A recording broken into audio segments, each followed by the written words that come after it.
The morning unfolded without ceremony, the pale light spreading thinly across the savanna as if hesitant to disturb what lay beneath it, and in that quiet interval between night's retreat and the day's full arrival, a small lion cub rested near a shallow dip in the grass, its body curved inward, ribs lifting and falling so faintly that from a distance it seemed almost still, a fragile shape pressed into earth that still held the coolness of darkness, while insects hovered and small birds shifted along distant acacia branches, unaware that something was unfolding in their midst, and far away beyond the gentle slope of land and brush, the soft, rasping calls of hyenas drifted like broken laughter, carried by the breeze in irregular bursts, reminders of a presence that moved patiently and without hurry, always listening, always waiting. The cub's fur was dusted with fine sand and burrs, its ears flattened not in alertness but in exhaustion, its head tilted at an unnatural angle as though it had lowered itself and simply never gathered the strength to rise again, and each breath arrived late, shallow, trembling through its small chest before slipping back into silence. When the rangers first noticed it, they did not rush because years of watching had taught them that sudden movement often caused more harm than help, and so they slowed their steps, scanning the ground, measuring distance, reading the invisible lines of tension between predator and prey, life and loss, while one of them murmured almost without realizing, "Easy now," more to steady himself than to comfort the animal. They knelt several meters away, boots pressed into dry grass, hands resting loosely at their sides, their eyes tracing the cub's thin legs, the faint twitch of a whisker, the slight tremor that passed through its flank like a ripple on still water. Around them, the land continued its ordinary rhythm. Grasshoppers clicked, distant wildebeest shifted in loose clusters, heat began to rise from the soil in wavering sheets, yet within that normality there was an undeniable stillness centered on the small body before them. The cub did not lift its head, did not attempt to flee, did not summon even the weak protest of a frightened animal. It remained folded inward, conserving whatever strength remained, responding only with a slow blink when one ranger carefully inched closer, lowering himself until his shadow no longer crossed its face. A second voice, barely louder than breath, slipped into the air, "You're safe," though no one could be certain the words were understood, and perhaps they were meant only as reassurance for the humans who spoke them. The distant calls grew louder, then faded again, weaving in and out of perception like a warning bell that never fully rang, and in that uncertain space, the rangers stayed where they were, watching, waiting, letting patience become their first act of rescue as the young sun climbed higher, casting thin gold lines across the cub's quiet form and the wide, listening plain. The stillness did not hold for long, because on the far edge of the grassland, where shadows still lingered in narrow bands between stems and low shrubs, something began to move with deliberate caution, parting the tall blades inch by inch, its mottled shape blending so completely with dust and dry vegetation that it seemed less like an approaching body and more like a disturbance in the air itself. The hyena emerged without sound, head low, shoulders rolling softly as it advanced, its ears angled forward, its nose lifting and lowering as it tested the scent drifting across the ground. It had followed the quiet, the absence of movement, the faint irregular rhythm of breathing that marked weakness in a landscape where strength was usually loud and unmistakable. Every few steps it paused, weight balanced, ready to retreat or surge forward depending on what revealed itself next. The cub sensed the presence before it fully appeared. Its body gave a slight shudder, a subtle tightening that traveled from its shoulders to its hind legs, and one paw scraped weakly against the earth as if searching for traction that no longer existed. Its head lifted no more than a few centimeters before sinking back down, the effort draining what little energy remained. A thin sound escaped its throat, not a call, not a cry, but a breath that failed to become either. Its eyes opened wider now, dark and glassy, following the slow movement ahead, registering danger without the ability to respond to it. The hyena stopped at the edge of open ground. Its jaws parted slightly, tongue visible, breath steady and unhurried. It studied the small shape before it, noting the lack of resistance, the way the cub did not rise, did not bare its teeth, did not retreat. One forepaw lifted and hovered briefly before settling again, testing distance, testing resolve. Around them, the grass shifted in faint waves, stirred by a light wind that carried scents and sounds in broken fragments. Somewhere beyond the ridge, birds lifted suddenly and resettled, their brief alarm fading into routine. Farther back, where the land dipped gently toward a cluster of thorn trees, a lioness stood half concealed by shadow and foliage. She had not moved for several minutes, her body aligned with the slope, her weight distributed evenly across all four limbs as though carved into place.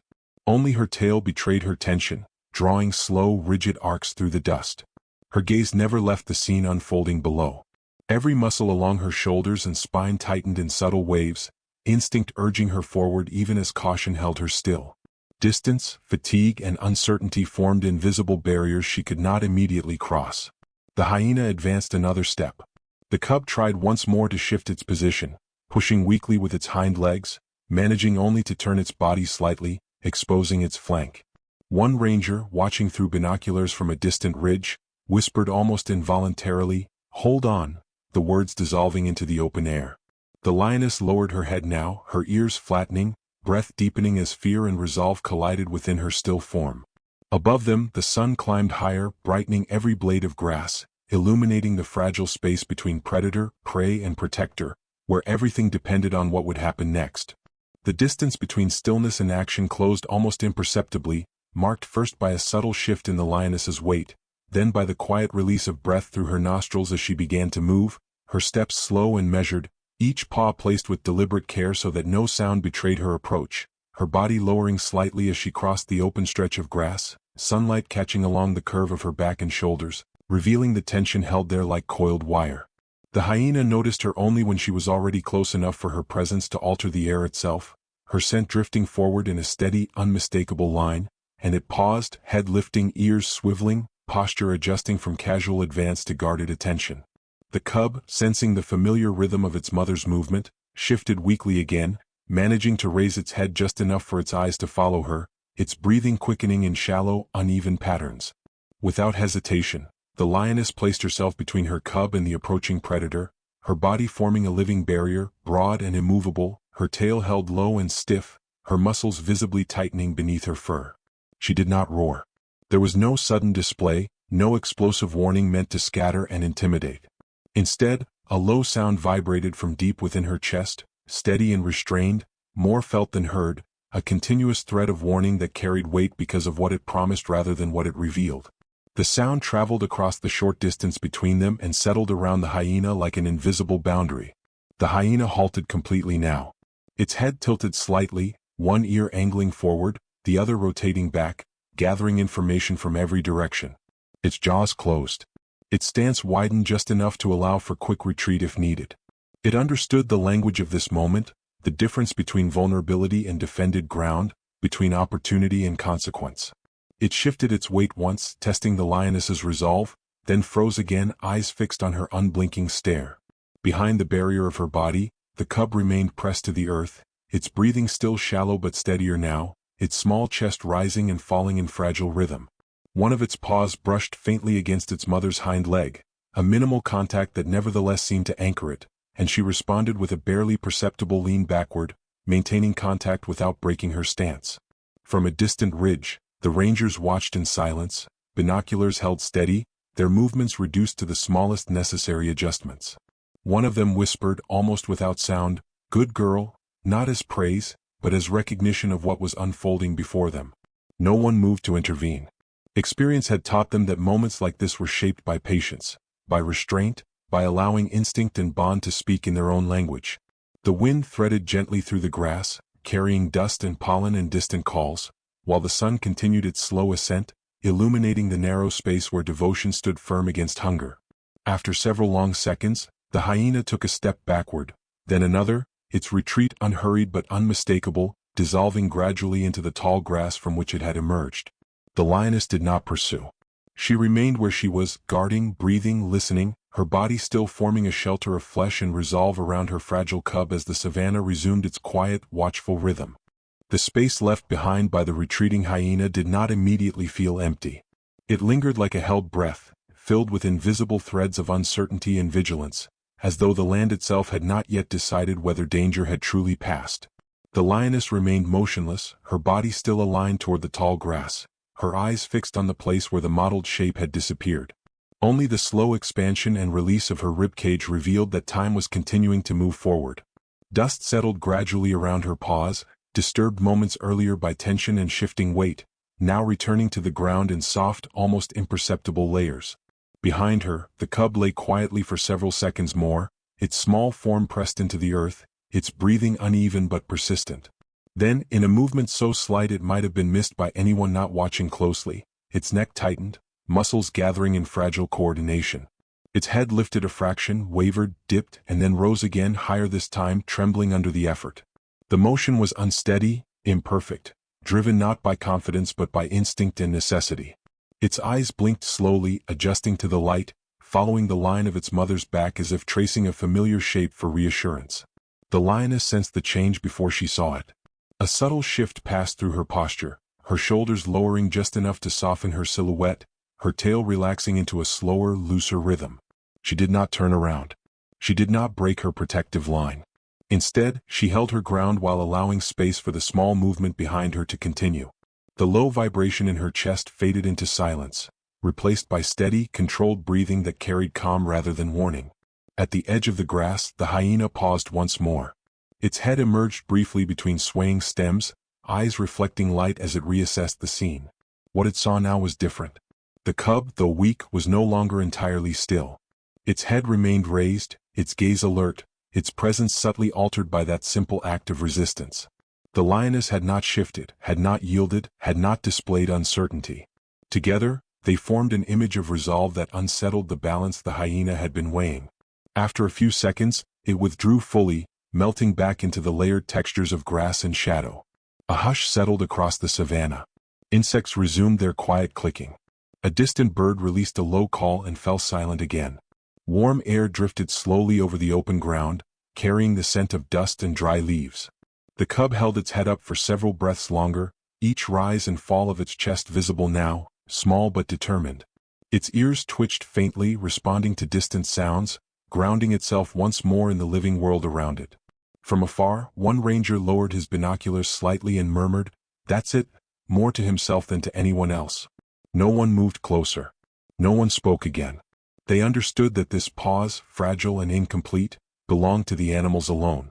The lioness finally glanced back, just enough for one eye to meet her cub's. For a moment, they remained connected by that quiet line of recognition. Then she turned forward again, standing steady beneath the widening sky, while dust drifted lazily through sunlight and the land held its breath a little longer, cradling a small, stubborn spark of life. The pause did not break suddenly. It loosened, gently, like mist lifting from the ground as warmth continued to gather in the air. The lioness remained still for several more breaths, her body listening in every direction, testing the silence for hidden movement, for any sign that danger might return. When none came, she shifted her weight slowly, first onto one foreleg, then the other, careful not to disturb the fragile balance she had created.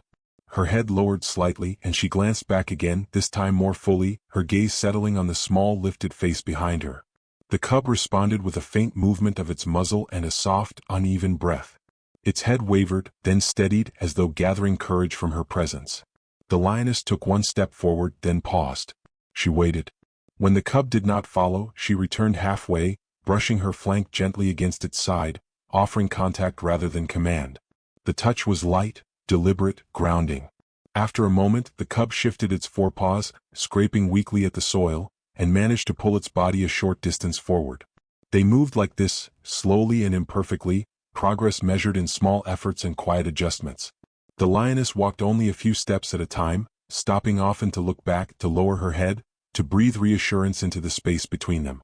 The cub followed in fragments, sometimes slipping, sometimes resting, sometimes lifting itself only to sink again before trying once more. Each attempt was met with patience. There was no urgency now, only persistence. Far behind them, the tall grass swayed gently, erasing the last traces of the hyena's passage. Whatever hunger had drawn it forward had dissolved into distance and shadow. The savanna, sensing no immediate threat, resumed its layered rhythms. Insects moved through stems. Birds shifted along branches. Distant herds continued their slow migrations across open plains. Life flowed back into familiar channels, quiet and unremarkable to anyone not watching closely. The cub's breathing grew steadier as it moved. Its head remained low, but it no longer dragged. Its ears lifted slightly, responding to sound and motion, reconnecting with the living world around it. Dust clung to its fur, marking each small victory with pale streaks and smudges. The lioness walked beside it now rather than ahead, her body forming a moving shelter, her presence a constant line of safety. From their distant vantage point, the rangers did not follow. They remained where they were, still and silent, binoculars lowered at last. One of them exhaled slowly and whispered, "They'll be all right," though no one answered.